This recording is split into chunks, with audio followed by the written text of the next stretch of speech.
Hi, I'm Hal Roberts. This is Bridge City News. Here's some of the top stories we've been following. The country of Denmark has temporarily suspended the use of a COVID-19 vaccine. We will explain why. A petition pleading for more help for those battling ALS has now gathered more than 25,000 signatures. And we hear from the Better Business Bureau, which has advice on how you can best protect yourself from scammers. Your nation, your province, your southern Alberta. From the heart of Lethbridge, it's Bridge City News with Hal Roberts. Thanks so much for joining us. Politicians in Ottawa marked the one-year anniversary of the World Health Organization declaring COVID-19 a pandemic. Conservative leader Aaron O'Toole says many Canadians have lost their jobs or otherwise suffered, and we deserve to know when we can expect our lives to return to normal. He also acknowledged the hard work of frontline staff during the pandemic. Nurses, PSWs, physicians, and caregivers have put it all on the line for us this last year, and Canadians appreciate your efforts. They also deserve our efforts to ensure that we can provide them with more support and certainty in the future. And in the present, they deserve to know when they can expect their lives, which have been turned upside down perhaps more than any others, when those lives will return to normal. Small businesses that have been hanging on by a thread also deserve to know when Main Street can finally be able to breathe a sigh of collective relief. The country of Denmark has temporarily suspended the use of the Oxford AstraZeneca COVID-19 vaccine after reports of blood clots in some people. The health authority says, however, that at this point, it has no evidence the vaccine was responsible. It says its decision was based on a precautionary principle and that one person who developed a blood clot after the vaccination died. Other experts are pointing out that millions of AstraZeneca shots have already been administered around the world with no other reported cases of the vaccine causing blood clots. The government of Alberta says more than 22,000 people booked appointments for the Oxford AstraZeneca COVID-19 vaccine as of 11:30 a.m. on Thursday. Online booking was overwhelmed last month when the province began offering shots of two other approved vaccines to anyone 75 or older.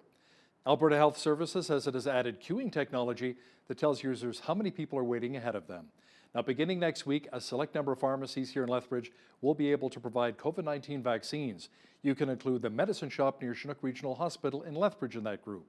They'll be providing vaccines to seniors above the age of 65 beginning on Monday.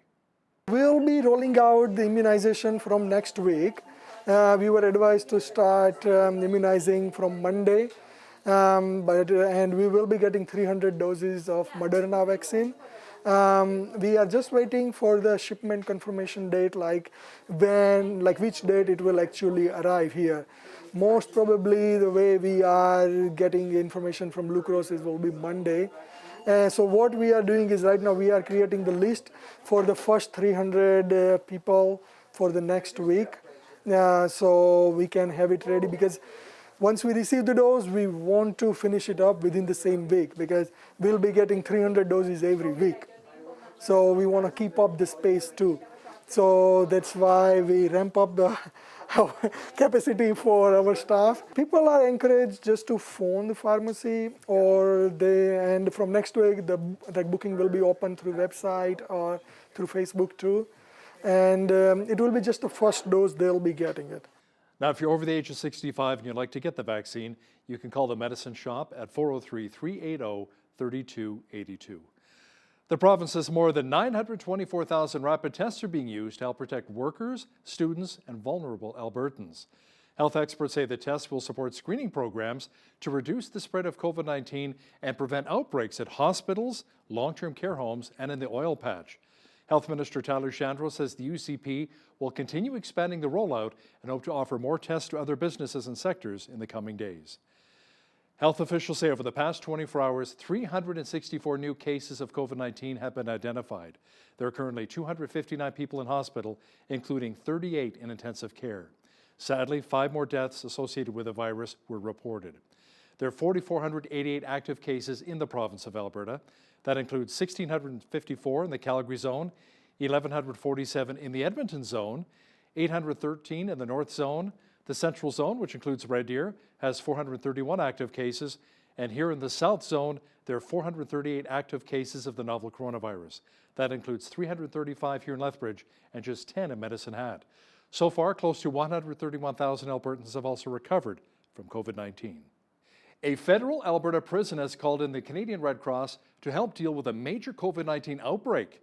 Correctional Service Canada says there were 63 positive inmate cases at the Drumheller Institution and 20 positive staff cases.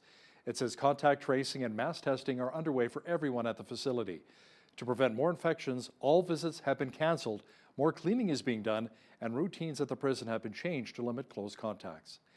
ALS, or Lou Gehrig's disease, is incurable. A petition has garnered thousands of signatures, was started by a man who has struggled with ALS. As Micah Quinn explains now, members of the ALS caucus met earlier today to discuss faster treatment options for those who have the deadly disease and need help. Norman McIsaac faces the struggle of having to deal with ALS on a daily basis, so he started a petition in November of 2020, which calls for a pilot project to be created by the Minister of Health, Patty Hajdu, to work with Health Canada to reduce the delay for ALS treatments to a maximum of 3 to 6 months for ALS patients. In reality, the process is long, complex, and can take years that ALS patients like me do not have. McIsaac says that there are currently 80 ongoing clinical trials for treatments for ALS, but he's hoping that with this petition, the groundwork to deal out these treatments will come at a quicker pace. Just this week, the company Alex announced that they will make a new drug submission to Health Canada for a drug that is considered twice as effective. Heather McPherson is the MP for the riding of Edmonton-Strathcona, and she tabled the petition in the House of Commons today. Once the petition ended in January, it had over 25,000 signatures, with 3,396 of those coming from Alberta. Because it is something that is very nonpartisan. It represents all 5 parties within the House of Commons.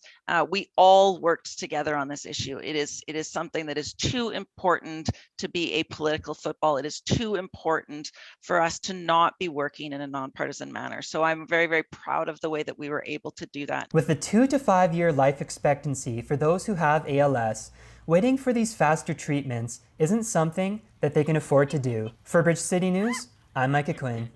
Police in Fort Macleod need our help. A storage unit at FM Storage in the town was broken into the weekend of February 19th with a lot of Indigenous regalia being stolen. The RCMP are investigating this break, enter, and theft and are asking for help in identifying those responsible and to recover the stolen property. If you have any information that can help police with their investigation, call Crime Stoppers right away at 1-800-222-8477. It appears as though scammers are having a heyday when it comes to targeting people during the pandemic. With so many at home during the lockdowns, there are more people available to try and scam. Ron Raymond is with the Better Business Bureau in Southern Alberta. He has some advice on how to deal with these fraudsters. And we tell people, even as much as you want to talk to this person to say, please leave me alone, it just leaves that door open for that scammer to continue phoning and try and get the information or the money they want from you. So we encourage you to just to stop. Just let them leave the voice message, let them phone. Eventually they will move on. Ron will also discuss what some of the biggest scams are right now and how you can really protect yourself and your family. That's coming up later in Business News. The next municipal election isn't until the fall, but one mayoral candidate says he wants to get out his name a little bit early. A lawyer and business owner, Stephen Mogden, has lived in Lethbridge for 20 years. Mogden invited the media to get to know him Thursday morning with a message for the community. I'm passionate about, number one, making our community a better place. So that translates into a few different initiatives, one of which is looking at attracting further investment into our community. So we have wonderful resources for agriculture and agri-food business down here, and we should be maximizing those opportunities and putting as many dollars as we're able to put into those. I would say that my heart is very much in just serving my community. And really all that means is I want to make my community a better place, right? For myself, for my family, for my neighbors and people in the city. Mogden suggests to go to his Facebook page, Mogden for Mayor, if you have any questions for him or would like to know a little bit more about his platform. The Lethbridge School Division and Holy Spirit Catholic School Division announced that beginning Monday, March 15th, all school bus services will be moved over to Southland Transportation. Southland took over some routes in September of last year, and the process will be completed on the 15th. Southland operates school, charter, commuter, and specialized transportation buses in Alberta, Saskatchewan, Ontario, and Nova Scotia. Southland's My Bus Stop app will offer real-time bus route reporting, while the company's My School Bus Monitor website will give users the opportunity to search for school bus route delays. A 17-year-old Lethbridge High School student is keeping very busy these days with a thriving business.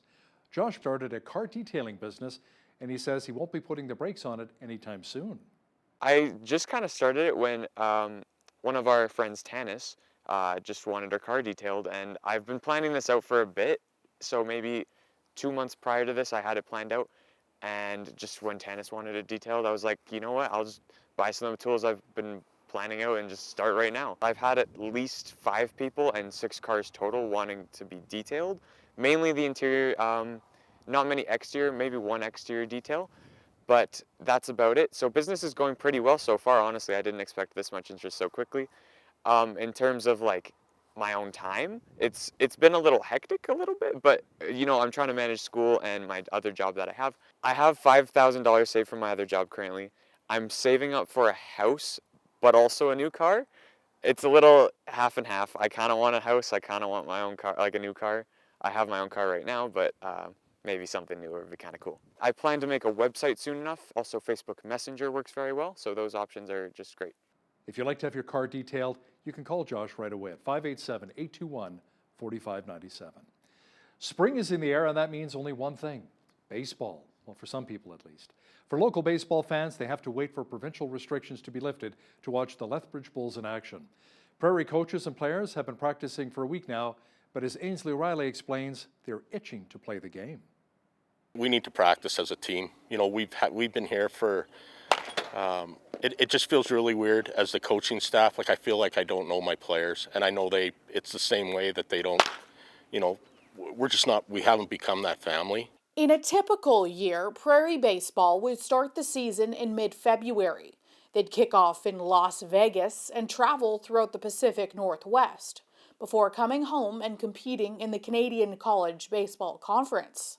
You know, I still think that we're going to have a CCBC season, you know, where we're going to have to hopefully travel into BC a couple times and then come out here a couple times. But we'll see as we continue to go through this mess. As it stands, the province limits team sports to 10 participants. Coaches and players have split up the team into cohorts so they can at least train in some capacity. It's not ideal, but at least the weather on Thursday was favorable. Great to finally get outside and just enjoy the sun, right? You realize some of the things you take for granted, right? And that's one of them, is just getting outside and playing again. It's fun. Getting outside again, then the weather's getting nice, just being with the team again in an outside environment is just great. We're like a family, right? It's just a great feeling, you know. It's like seeing your brothers again after a long time. Coaches and players are hoping to get in some CCBC play before May long weekend when things wrap up, itching to reunite as a club. You know, baseball is a team sport, and if you can't practice as a team, it's hard to, to continue moving forward. So looking forward to some team practices and some bonding and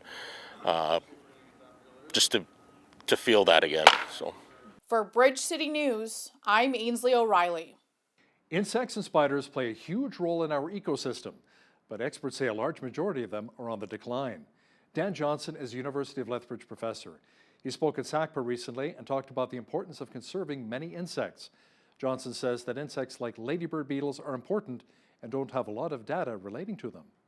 Now, with ladybird beetles, we've got multiple species.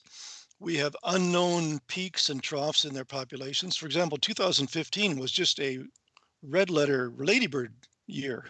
Why? I have no idea.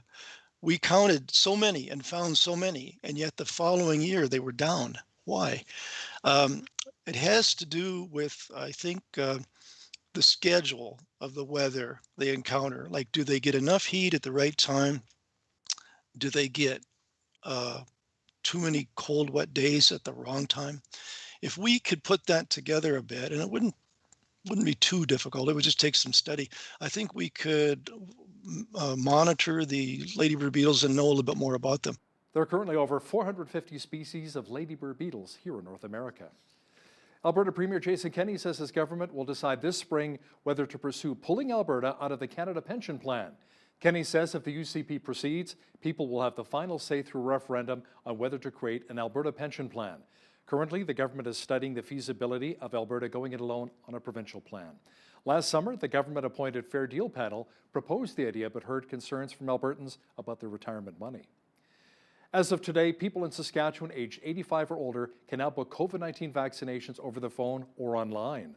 The government says bookings can be made by someone on a senior's behalf. The Saskatchewan Health Authority says the new network will allow for 6,000 bookings a day for first shots.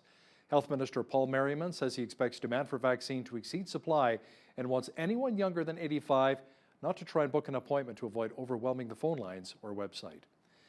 Manitoba is expanding its delivery of COVID-19 vaccinations beyond super sites in major centres as more doses become available. It says it will use pop-up clinics to distribute vaccines to older residents and Indigenous people in Portage la Prairie, Flin Flon, and Dauphin beginning next week. Around 18,000 doses of the Oxford AstraZeneca vaccine are being shipped to pharmacies and doctors' offices for those aged 50 to 64. Indigenous Manitobans aged 30 to 64 will also be eligible to receive the vaccine, which is not recommended for those 65 or older. When it comes to a healthy marriage, most men say they want to be their wife's hero. Now that's according to marriage coach Brent Taylor, who's also author of the book, His, Hers, Greatest Need. Mr. Taylor says one of the great needs for a man today is significance. He wants to be his wife's hero. There's not a man in the world that doesn't want to be his wife's hero. He might suck at it, but he wants to be. Because every little boy knows, do I got what it takes? Right? And there's not a woman in the world that doesn't want to be fought for. So if she's going to be fought for, who's going to be the one who fights for her? Her hero. It all boils down to God's design. He's our hero, and he asks husbands to love their wives like Christ loved the church. Marriage coach Brent Taylor will also talk about how a strong marriage is essential in raising kids. That interview is coming up later in our newscast. Well, we had another clear day in Lethbridge with mild temperatures today. The mercury will be climbing even more as we head into the weekend. A complete look at the weather picture is coming up. Sometimes I wonder if Mother Nature is just messing with us. I mean, we've had incredible weather with double-digit temperatures here in southwestern Alberta, but then I remember, it's only March, and we could still see more snow down the road. Jeanette Roche is here now with all of the weather details. Jeanette, those spring-like conditions should continue for now? For now, yeah, you're right. We're supposed to get some beautiful temperatures this weekend, but you're right, Hal, it is March. That means anything is possible, including flurries coming up starting actually Sunday night into Monday. But for now, we're going to be looking at 50 km/h winds overnight this evening. Overnight low tonight, -4. Into tomorrow, Friday, lovely double digit, 12 degrees is our high, sunshine, 50 km/h winds. Into Saturday, we're seeing the teen temperatures all the way up to 17 degrees, lots of sunshine. Sunday, sunny as well, 14 degrees, and then something really strange happens. We go from a beautiful 14-degree day to temperature dropping to the minuses. Chance of flurries overnight Sunday night, right through Monday and into Monday night as well. 1 degree is our high for Monday. Tuesday, high of 2, and then 5 degrees for next Wednesday, which I believe is St. Patrick's Day. So our temperature is kind of being a roller coaster this week. Certainly out of that seasonal high, though, which is 5 degrees is the average high, -7 the average low. 21 was our high temperature on this day back in 2005, and it was -36 in 1951. Sun rose this morning at 6:53 a.m. Sunset this evening right at 6:29 p.m. Loving it, loving to see those, loving how I'm seeing that sunshine later on in the evening. It's beautiful. 11 degrees is our high tomorrow in Victoria. Vancouver's high 12 degrees, 9 degrees in Edmonton under sunny skies, and lots of sunshine expected tomorrow as well in Calgary with a high of 11 degrees. Calgary's wind tomorrow around 40 km/h. Now, in the the rest of the prairies, still waking up to those what feels like minus temperatures, especially with that wind chill, but then evening out to plus temperatures later on in the day. Sunshine in Saskatoon, 2 degrees, 7 degrees tomorrow's the high in Regina, and 4 degrees in Winnipeg. Winnipeg could experience a bit of wind to up to 60 kilometers per hour. Now, chance of rain tomorrow in Toronto, chance of flurries in Ottawa, and chance of wet flurries tomorrow in Montreal. So the temperature in Toronto tomorrow quite nice, 11 degrees, but quite a bit of rain. Lots of precipitation as well in the Atlantic Canada. Chance of showers in Fredericton, high of 9, high of 14 in Halifax, 60 kilometer per hour winds expected tomorrow in Halifax. Charlottetown's high, 10 degrees. Showers expected there as well. And lots of wet conditions happening tomorrow in St. John's as well, with some fog patches, high of 5 degrees and 70 kilometer per hour winds. So there you have it. That is your forecast. Today's weather is brought to you by ColumbianDirect.com. Café Coffee, specialty coffee from our family to yours. Transat AT says it expects to resume suspended operations around mid-June. The company's regular flights to Mexico and the Caribbean are currently suspended at the request of the federal government because of the pandemic. Company officials say they are also working to secure at least $500 million in long-term financing that will be needed if the takeover by Air Canada is cancelled. Officials reported a first quarter loss of $60.5 million. That compares with a loss of $33.8 million a year earlier. Revenue plunged to $41.9 million. That is down from almost $693 million a year ago before the pandemic devastated the travel industry. WestJet says it has canceled 35% of its order for 42 Boeing 737 MAX aircraft. The Calgary-based airliner scrapped orders for 15 of the planes as COVID-19 restrictions continue to hamper travel. Air Canada also cut orders for the MAX earlier in the pandemic, saying the move was in response to new market realities. Canadian Airlines have indicated the industry is close to a deal with Ottawa about a potential bailout for the sector. A report from the Canadian Securities Administrators say women now hold 20% of corporate board seats. That is up from 11% in 2015. The report, however, says only 6% of companies had a woman as chair of the board and only 5% have a female chief executive. The survey also found that 21% of companies had no women on their board whatsoever. The CSA says manufacturing, real estate, and retail industry companies were most likely to have women on their boards, while biotechnology, mining, and oil and gas industries were the least likely. Facebook has asked a U.S. court to dismiss antitrust suits that accuse it of abusing its market power to crush smaller competitors. The social media giant says there are no credible claims that its conduct harmed either consumers or market competition. The antitrust suits filed in December are seeking remedies that could include a forced spin-off of Instagram and WhatsApp. The U.S. Federal Trade Commission says Facebook has engaged in a systemic strategy to eliminate its competition, including by buying smaller rivals. Now, here's a look at today's markets. The TSX was up 154 points on the day to finish at 18,845. The Dow was up 188 points to 32,486. The S&P 500 was up 40 points to 3939, and the Nasdaq was up 329 points on the day to 13,399. West Texas Intermediate Oil was up $1.58 to $66.02 US per barrel. Natural gas was down 2 cents to $2.67 US. Gold was up 3 cents to $17.2262 US an ounce, and silver was even on the day at $26.12 US an ounce. Wheat is at $308 per metric ton. Barley's at $310, canola's at $7.94, and corn is at $344 per metric ton.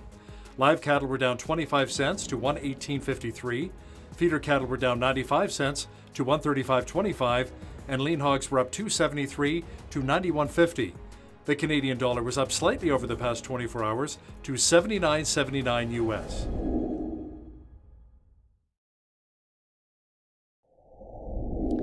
Recapping one of our top stories this hour, beginning next week, a select number of pharmacies in Lethbridge will be able to provide COVID-19 vaccines. You can include the medicine shop near Chinook Regional Hospital in Lethbridge in that group. They'll be providing vaccines to seniors 65 and older beginning on Monday. There are CRA tax scams, pet scams, even scams with a promise of employment. Coming up, we chat with Ron Raymond of the Better Business Bureau, who discusses how you can protect yourself and your family from scam artists who call or email you. That insightful interview is on deck. Each and every year, Canadians lose millions upon millions of dollars to scammers, to the fraudsters. Why and how does this happen? And what can we do to avoid getting caught in a scam? Joining me now to talk about it is Ron Riemann, Marketplace Trust Representative with the Southern Alberta branch of the Better Business Bureau. Ron, welcome back to BCN. Good afternoon. Thanks for having me, Hal. You bet. Now, first of all, can you explain a little bit to our viewers what the Better Business Bureau is all about? Well, the Better Business Bureau has been helping people find businesses, brands, and charities they can trust. Millions of people turn to the BBB each year to view BBB business profiles and charity reports, all available for free on bbb.org. And we offer this free of charge. We're not a government affiliated government agency, so we're a nonprofit. So we encourage people to always use our website. So Ron, the Better Business Bureau of Canada has come out with a scam tracker risk report for 2020 and a top 10 list of fraudulent scams that are ripping off Canadians. Can you explain the criteria used to rank the risk index? Well, what happened is that we try to get as much data as we can, and it's available on bbb.org. And the risk report is collected and analyzed by the BBB Institute for the Marketplace Trust. And the most prevalent scams of 2020 were calculated and collected, and we found that surprisingly there were some new entries on our top 10 list, but in some cases there were not a lot of surprises. So a lot of data was, I guess we could say, taken in by the BBB Institute, and then we put together this top 10 ranking. You know, we have a fairly significant senior population here in southwestern Alberta. Do you feel that maybe seniors are potentially at higher risk, maybe more vulnerable? They sure are. They're lonely. They're vulnerable, and for the fact is that COVID kind of accelerates this loneliness, and scammers aren't stupid. They understand the way the I guess seniors operate in terms of you know, for seniors a handshake is just as good as a contract, and so the scammers they'll prey on that, and unfortunately it's kind of like even worse during the COVID crisis. And so we tell seniors to, of course, ignore these sort of scams. At the same time, we as family members should look out after our seniors, well, moms and dads, grandmas and grandpas, you know, and talk to them and help them understand that you don't necessarily have to talk to these people. You can hang up. You've got the power of doing what you need to do. Talk to your family. That's the most important thing to remember. So advance fee loans came in at #1 on your top 10 list. What exactly is advance fee loans? Yeah, this is where a fake lender will ask you to pay for upfront fees to cover the administrative costs of a loan. And of course, these are scams, and we encourage you to contact us or the police about, you know, if that sort of thing happens. And it's quite prevalent not only in this part of the country but all across Canada too. So, and I found that quite surprising. I knew the advanced fee loans would be in the top 10, but I didn't think it'd be #1 this year, to be quite honest. So, where are a lot of these scammers originating from? Are they in Canada, the United States, different countries around the world? Because sometimes I know when they reach out to me, even some of the phone calls, the weird accents, the bizarre accents that they have a lot of times, and their grammar isn't the greatest, their English isn't very strong.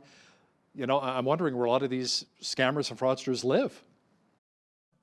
it's a very good question, and we do get that question quite a lot. You know, at the office, I do get some of those phone calls, and they'll ask me, and quite honestly, I couldn't tell them because the fact is they could be anywhere. It's quite prevalent in Quebec for our country anyways.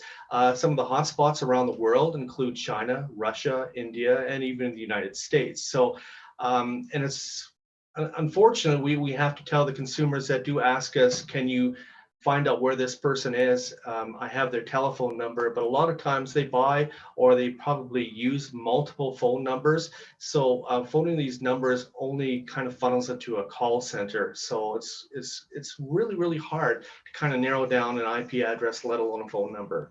You know, it's interesting too, you see a lot of these CRA scams saying the cops are going to come get you if you don't pay me in iTunes gift cards. What? how do they think that's even legit? But, apparently they're making some big money at the same time when they're doing this. Or they'll say, your TELUS account is overdue. Pay us now. Click on this link, even though somebody may not have a TELUS account. But I guess maybe the scammers are thinking they can be quite successful with these scams. It's a sense of urgency. We talked about this before we had this interview, and we talked about the most important thing that the scammers always rely on, because time is money to a lot of these scammers, because they have to make multiple amount of phone calls on a daily basis. And of course, there's this sense of urgency to the caller that they need the money right now, or else there will be either collections, or there will be the local officials, the police will be involved, or the CRA may freeze your account, and the list goes on and on and on. And of course, that's not how they operate. And scammers have only one goal in mind, is to get your personal information and, of course, your money. So again, it goes back to the caller and also to anybody who gets this sort of phone call. You have the power to actually hang up. And I tell consumers a lot of time when they call me, they've had 2 or 3 phone calls, and I say, because I understand the pattern sometimes of some scammers, not all, but some scammers, they'll phone 3, 4 times. Perhaps they'll leave a voice message, perhaps they won't. It depends on how urgent the other side of the phone call really is. And we tell people, even as much as you want to talk to this person to say, please leave me alone, it just leaves that door open for that scammer to continue phoning and try and get the information or the money they want from you. So we encourage you just to stop. Just let them leave the voice message, let them phone. Eventually they will move on. They won't leave you alone permanently. I've had instances where consumers will phone and say, I've had them last year, now they're phoning me again, and what can I do?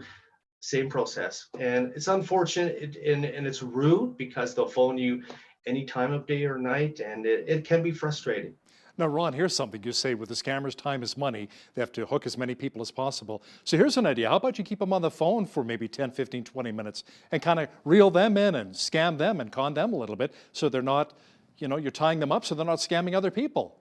Play along with them for a little while. Just don't give any personal information. And some consumers have done that too. They've actually literally purposely kept them on the line, and it just annoys them even more. And you would think they would probably, curb them away from phoning you again in the future, but it can work. But in some cases, they'll phone again, and perhaps maybe another person will call instead of that person, and then become even more aggressive. So it can work for you, but at the same time can also backfire too. So Ron, what should someone do if they've discovered that they have in fact been scammed?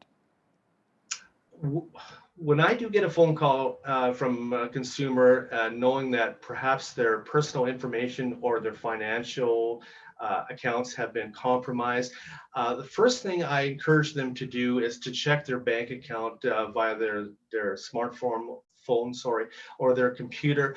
If that's not accessible, then I encourage them to phone their bank and to let them know about perhaps if there has been illegitimate or improper spending on their account, to watch out for it. Banks are pretty good for the fact that they understand your spending patterns for the most part. If they know what your spending patterns are like for the last umpteen years, or whatever the case may be, they'll understand that there'll be a red flag showing. And for the most part, they'll probably phone you. Credit card companies is another good place that you should probably phone to, just in case that your credit card gets compromised too. Perhaps in 2-3 months' time, phone the 2 big credit card, I guess the Equifax and TransUnion, who are in charge of your credit rating. Get a hold of them in about 2-3 months' time and talk to them if you know that your credit rating has also been compromised too, because there's nothing worse than having your ratings go down and plummet for somebody else's bad behavior. Yeah, poor credit. That's right. Absolutely. You don't want to see the scammers take advantage and cause your credit to plummet. Now, Ron, how are people getting caught online? What are some of the things we really need to watch out for? How are people getting caught online? It's really, really hard. it's almost that there are certain elements of it that that people have to look for to avoid a scam online. Is just check the spelling. Also check perhaps that the I guess the grammar could be off a bit too. Also check too if there's a physical location or not. And if there's a link, please avoid hitting that link, because all it does is just it opens up a Pandora's box, so to speak, for the scammer. So little things to look out for. Especially the grammatical errors. That's the one key thing to look for anyways.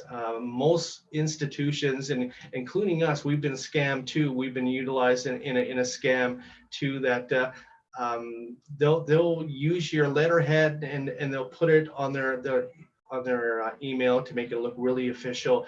But we encourage a lot of people to update their antivirus software at the same time too. Most of them, not all the time, it will go to the junk or the spam folder, but we encourage them to always keep it updated, and understand your computer that it'll always do updates for you. And if you haven't done an update, please do so. And that'll actually filter out a lot of the online problems that could may not come to your computer. So we encourage you to do that. Ron, the COVID-19 pandemic has impacted so many people across the province, including right here in Lethbridge. So many people are desperate trying to find work. Employment scams were actually at number 5 of your top 10 list here. Can you explain how this one works, the employment scam? If you're looking for employment, there's job postings out there that there's fake recruiter emails, and there's work at home schemes, and these cons actually use real company names, and they can be very convincing, and it may look as though you are starting a great new career, but you're really giving personal information or money to scammers. I actually had a phone call from somebody from South Africa about a month ago, and they actually checked on a company in Calgary, an oil and gas company in Calgary, and they were going to apply for a job. It turned out that the company's website was a hoax. They actually grabbed all the information and kind of moved it around a bit and made it look really authentic. And what happened was this couple from South Africa phoned me and said, "Is this legit?" And we had to do a little bit of a search on this company and found out it was just a copycat. And basically, they just wanted some money to get the people in from South Africa to Calgary, and basically it was like kind of an upfront fee. But there was no job, there was no opening, and basically what happened was, if that couple didn't phone us, their likelihood they would have lost their money, and or they probably, if they went to Calgary, if they had the money and they didn't have any visa problems, they probably would have been out of luck. They wouldn't have had a job.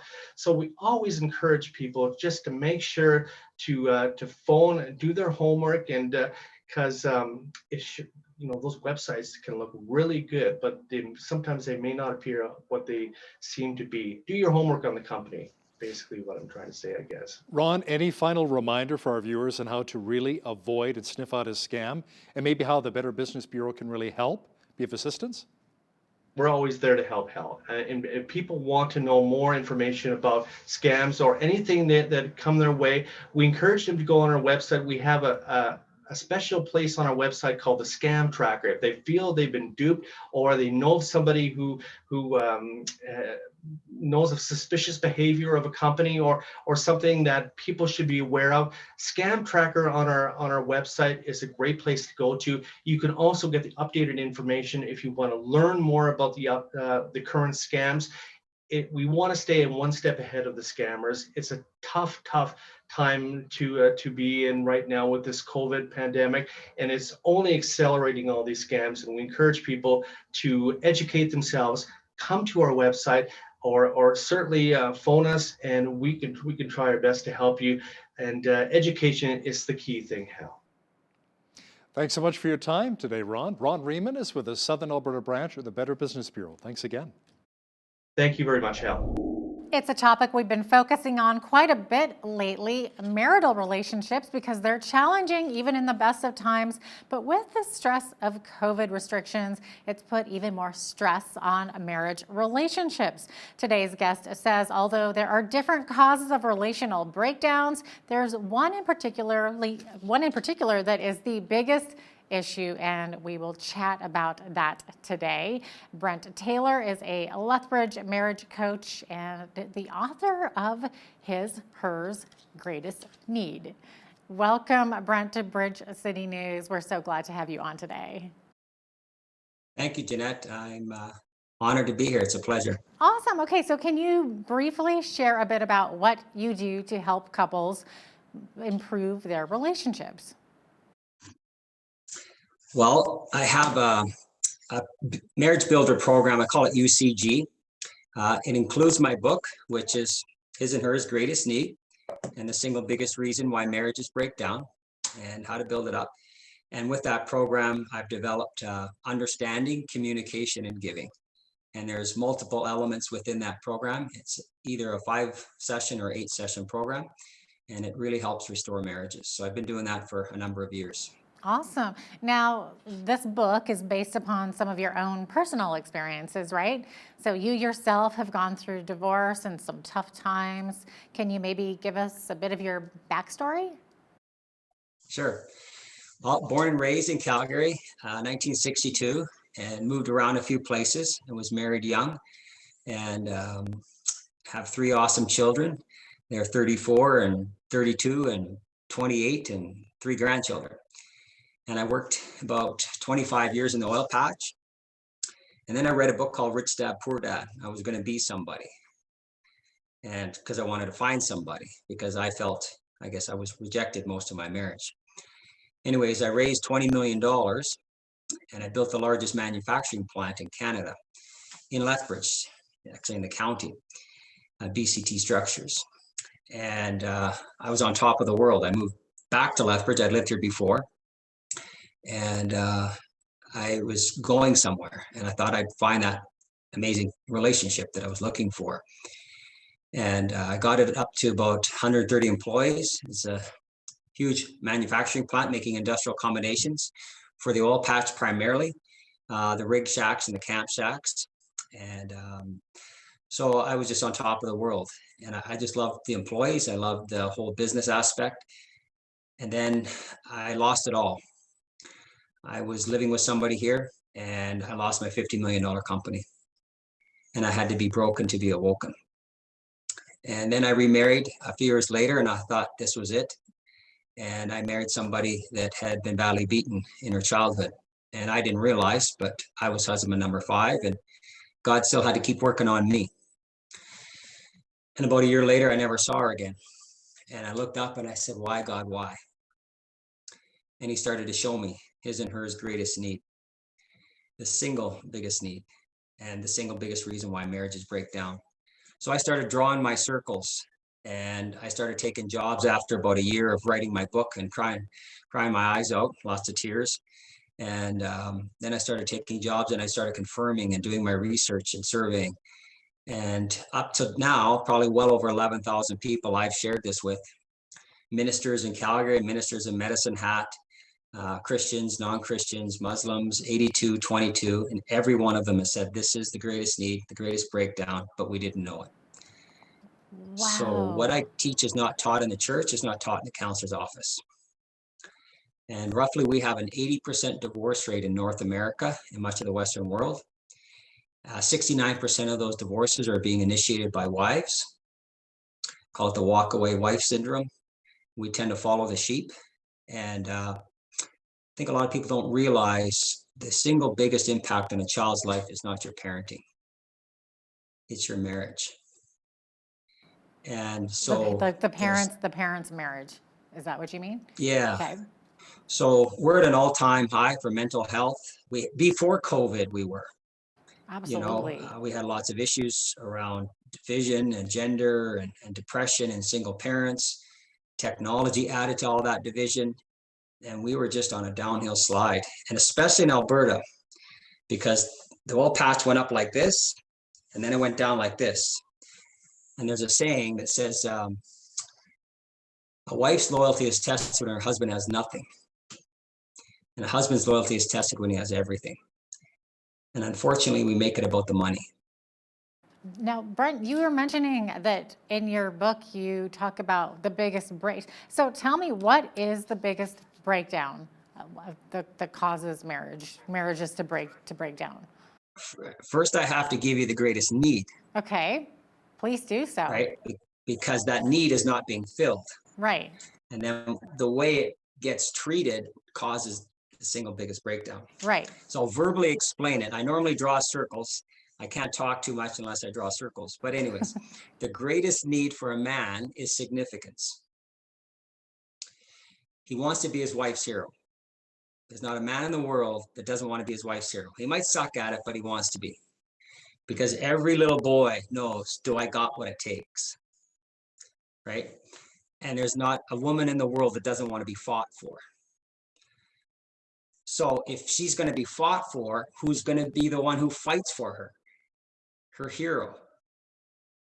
It all boils down to God's design. He's our hero. And he asks husbands to love their wives like Christ loved the church. So who's our hero? And so he wants to be our hero. So his greatest need is significance. And her greatest need is security, emotional and physical security. Yes, financial, but she'll take the emotional and physical security first. Right. Well, that makes sense.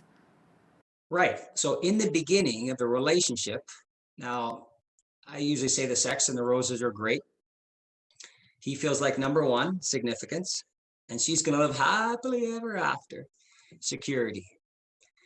And then she's trying to drag his butt over the white picket fence to responsibility land. And he says, it's not as fun over here as it used to be. And women, you also have to play over here where you met him. But here's where the big test comes. When the children start coming. When a man and woman are together just themselves, that intimacy they have, that oxytocin release, that chemical bonder, when they're physically intimate. Well, Mama Bear has that when she's birthing and nursing. He doesn't get what she's getting, and she doesn't get why he doesn't get what she's getting. So he feels like number four. Every man feels insignificant to his wife when those children come. He used to be number one, and now he's number four. She doesn't understand because she's happy. She's living happily ever after, and she is bonded so closely with that child in her womb and as she's nursing. So those first couple of years, that bond is so tight, and she doesn't understand why he's feeling like number four. And here's the breakdown. Every man, when he feels insignificant, so when I lost my $50 million company, when I lost my marriage, my daughter wouldn't speak to me for 6 months. I was nobody. And when a man feels like nobody, he retreats. He goes inside himself. It's a fear-based response. And fear stands for false evidence appearing real. He doesn't even know he's doing it. And when he retreats, he's trying to fill the void. He works more, he gambles more, he porns more, drinks more, plays around more. He's trying to fill the void because he wants to be his wife's hero. Mm-hmm. So what are some ways that a wife can do that for her husband? How can she build this significance in her husband? Right. So her security, I'll come to that in about 30 seconds here. Here's her security is threatened. When her security is threatened because he's retreating, she feels abandoned. Her autopilot fear-based response is not to retreat. She attacks or rejects him. She's trying to teach him a lesson, don't you abandon me, but it doesn't come out right as she's chucking the frying pan across the room. He takes it literally. She doesn't say what she means. She wants him to stay, not disengage, but he takes it literally and retreats some more. And then she feels more insecure, more abandonment, more attack and reject, and it goes around and around and around. So I tell men, when you're loving your children and picking up the vacuum and helping with the home and making date nights, you are loving your wife, because a woman's brain is very busy. She's about 15 to 20% busier than a guy's brain. Not inferior, superior, just busy. She's got lots of things on the go. He's more singularly focused. And then I say to wives, when you're loving your husband, you're loving your children. Because with those children, when they came along, the balance went out of whack. she was going to the children instead of to him. And he was going to her and she's going to the children. So now it's tilted. So to help put it back in balance, he needs to go to the children and she needs to go to her husband. Okay, yeah, because in your book, you do write that when a woman is loving her husband, she's actually loving her children. And is that what you mean by that? Yes, absolutely. She's putting that balance back in the family, because if you don't have your marriage, you don't have a family. Yeah. So I know that you also mentioned that for women, their biggest needs is security. So what do you mean by that exactly? And when a wife isn't finding that sense of security, how does she, you're kind of mentioning some of her coping mechanisms that aren't necessarily good, and they could be contributing to the marital breakdown, right? It affects the relationship. So she's looking for security, and she's also looking for maturity. That's what she's looking for in a husband, because that gives security. When she first gets married, she's not looking for a lover. She's looking for maturity. She's looking for somebody like her father, because she's actually leaving one man and being transferred to another man. And he's designed to protect and provide. So if you're a protector and a provider, you need to be mature. And that's because she needs security. Here's a classic example. Little Johnny's climbing an apple tree. He climbs halfway up and Mama Bear comes by and says, Johnny, you better be careful. You better get down from there. You're going to break a leg. She's worried about safety and security.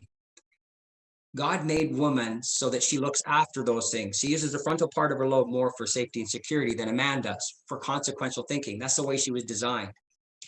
Papa Bear sees Johnny climbing a tree, says, Johnny, good job. If you can reach here and here, you can go higher. Significance, right? Yeah. Same thing if you go out in a strange city in a junky neighborhood and it's pitch black out, are you going to want to go outside by yourself, or are you going to want your husband, a friend, or a dog to go with you? Right, of course. There we go with the security. Most right? men will go out in the dark by themselves, and they're not too worried, because men are more designed to take a risk. True. And they're designed to take a risk so that they can sacrifice their life for their wife and their children. Interesting. She wasn't designed for that. Yeah, it's interesting how it all kind of comes back to those primal needs. So what are some ways that a husband can go about making his wife feel more secure? What can he do? Well, there's a variety of things. I ask men to listen to their wife with their eyes and zip their lip. So if there's any men, guys, listen with your eyes and zip your lip. I like that. Because most men think, why are we talking unless we're solving a problem? Women think, well, why are we solving a problem? I just want you to listen. And here's what women don't even know. And when I share it with them, they go, yeah, that's it. Because the problem's not the problem. Men go, what do you mean the problem's not the problem? She wants to know that you care about how she feels about the problem. She wants you to listen to her heart. If you try to solve her problem or fix her problem, often women take it critically. He's not trying to criticize. That's how he loves. He loves solvingly and physically.